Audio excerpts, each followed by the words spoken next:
payong, hawiin niyo ang payong, lalapitin ng president, hawakan niyo ang payong. Yes. Kumusta po kayong lahat? Ako po ito si Inday Sara Survivor. Ngayon naman, pag-usapan natin ngayon kaganapan sa buhay ni VP Sara. Pero yung una pa yun. Ngayon, ang gagawin natin, huwag tayong makisali sa mga tawag dyan, sa interview ni VP Sara. Iba tayo ngayon good vibes lang sa atin. Okay. So, magre-react lang tayo sa mga ginagawa ni VP Sara.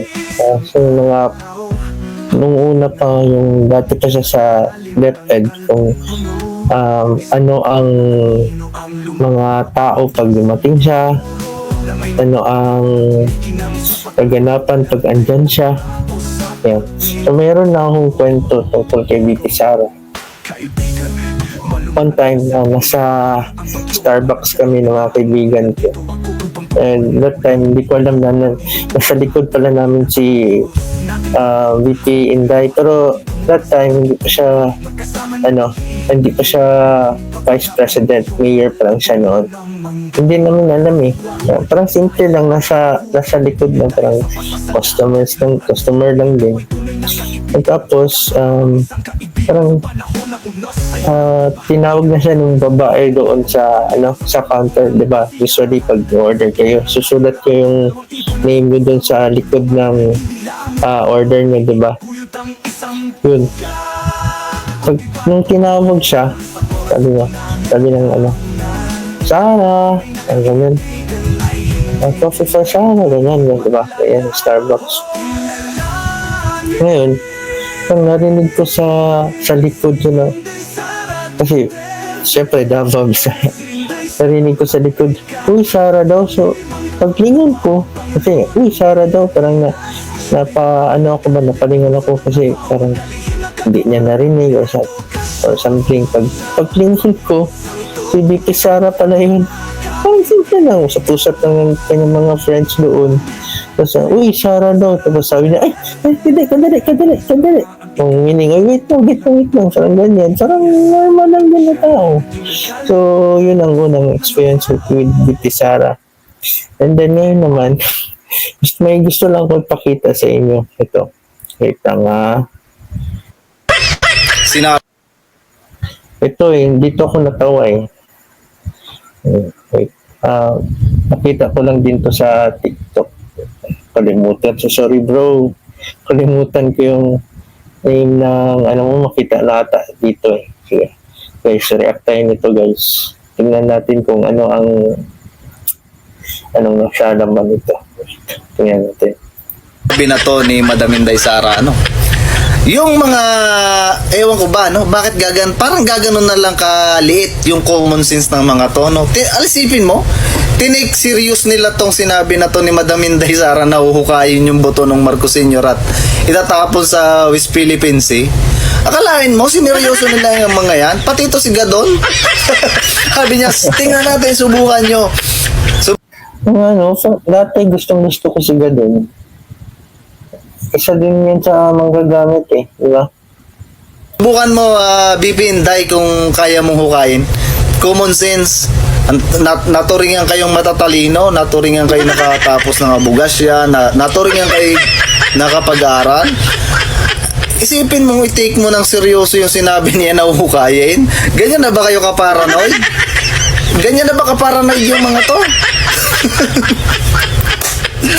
Grabe ang Pilipino.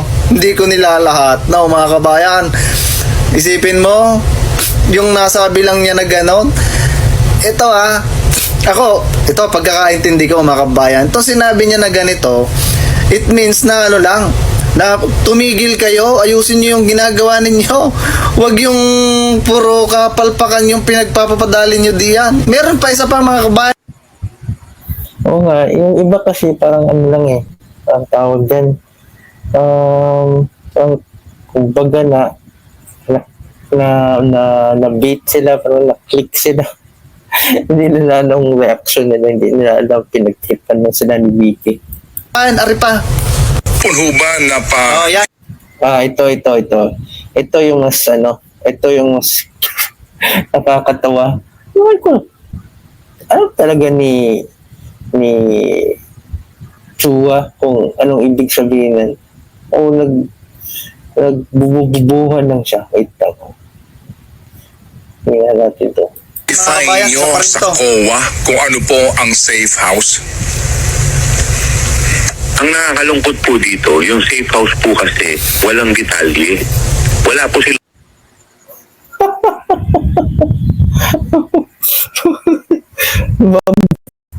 Ang bobo naman nun. Okay. Ito yung safe house namin ha. Nilista ko yung address.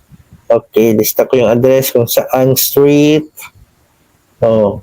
Tapos, ano pa bang kulang sa safe house namin? Kasi dapat safe kami. Susulat ko yung address. Susulat ko yung house number. Susulat ko yung ano pa bang kulang? Kulay ng gate namin. Kung saan subdivision. Ano pa bang kulang? Tama. Yung anong dapat i-Google Maps nyo, i-pin ko na lang ha para makita yung safe house namin. Ganun talaga. Ganun, congressman, Representative Chua. Ganun dapat. na mai-provide na detail sa amin. Wala, hinahanapan namin ng lease contract. Wala. Saan ang area, location. Ulitin natin ha. Ulitin na po ang content. Punhuban na pa Oh, yan, mga define kabayan, nyo sa sa Parinto. COA kung ano po ang safe house. Ang nakakalungkot po dito, yung safe house po kasi walang detalye. Wala po silang mai-provide na detail sa amin. Wala, hinahanapan namin ng lease contract. Wala. Saan ang area, location, wala. Except for the acknowledgement receipt, tapos yung firma nung Oh, akalain mo yon mga kabayan? Narinig nyo rin ba yung sinabi ng isang congressman? Na wala, hindi daw sinabi ng OBP kung saan yung location ng safe house, hindi daw nakadetalye kung saan matatagpuan, saan lugar. Akalain mo yon? Tanggala talaga mga kabayan. Tinawag mo bang safe house yun kung ibubulgar mo rin kung saan ang location? Tama ka. Grabe, palakpakan ng administrasyon na to. Hindi na ba kayang kontrolin ni BBM yung nangyayari dyan sa gobyerno? Sa kanyang pamamalakad? Akalain mo yung safe house, sasabihin sa'yo. Tsaka pangalawa, talagang hindi magtitiwala sa inyo yung UBP para sabihin kung saan yung safe location. Akalain mo, nandyan si Castro. Nandyan yung ano ba yan, yung maliit na na congressman, si Manuel. Sino pa yung mga kalyado niyan? Kaya maraming nakakaalam mga kabayan na yung mga yan ni mga kaliwa, recruiter. Ngayon gusto mong sabihin kung saan yung location? Naluloko. Ay no. Loading ito si Chua. Sige na mga kabayan, masisira bite natin dito sa mga to Di ba? Ito na naman. Compare na naman natin yung kung wait lang saan ba yun? I-compare natin yung kay PBBM kung punta siya ng mga gatherings or mga inaugurations, siyempre. So, tingnan natin ha. Tingnan natin. Pansin nyo guys. Parang payong kasi gusto siyang lapitan si PBBM. Yan payong. Hawiin nyo ang payong. Lalapitan si President. Hawakan nyo ang payong. Yan, hawakan nyo mga payong. Baka lapitan si President. Grabe talaga yung mga payong. Payong ulit. Hawakan nyo yung payong na yan. Baka dumugin si PBBM. Bakit payong? Ano sa payong? Payong? Payong. Yung payong na yan. Tinitindihan mo sa payong na yan. Tingnan mo. Tingnan nyo si Sarah. Ang ating BK. Tingnan niya. Tingnan nyo. Wow. Diba? Malayo pa lang sigawan.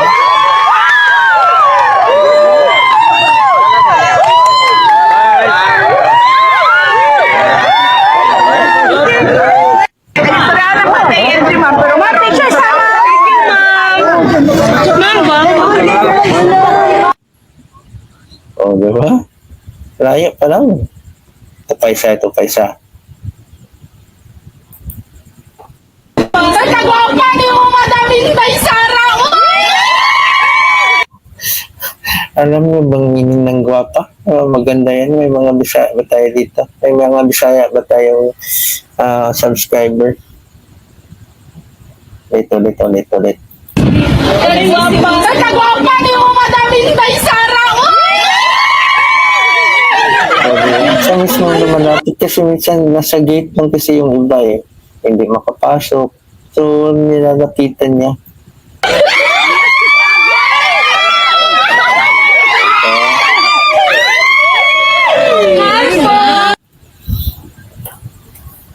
Alam mo ba guys na may lahing German yan? Kasi yung mama ni Vicky and Sarah ay Zimmerman. May dugong, may lahing German. Kaya ganyan din kalaki yan si Vicky Inday. Hindi naman malaki yan. Typical na Pilipina. Di ba medyo pitit. Pero tingnan nyo, si Vicky Inday.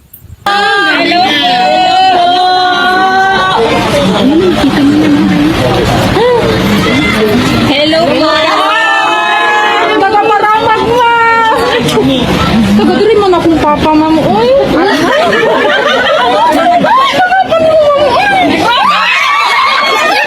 Guwapo mo sa mga Bisaya, mamoy. Hello, ma'am. Nag-aaral ka na? Bakit wala ka hindi sa loob? Hindi pa ako na. 4 years old pa. 4 years old pa. Ang mga bata talaga yung kinakausap ni Madam.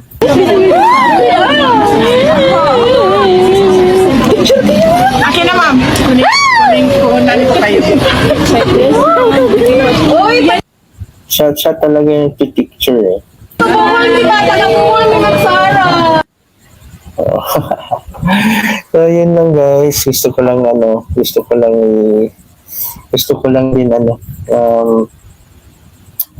magpasalamat din sa pag-subscribe sa akin at sa mga next natin na upload. So probably pa ganito na lahat yung reaction na videos na natin ang gagawin na para mas makausap ko kayo.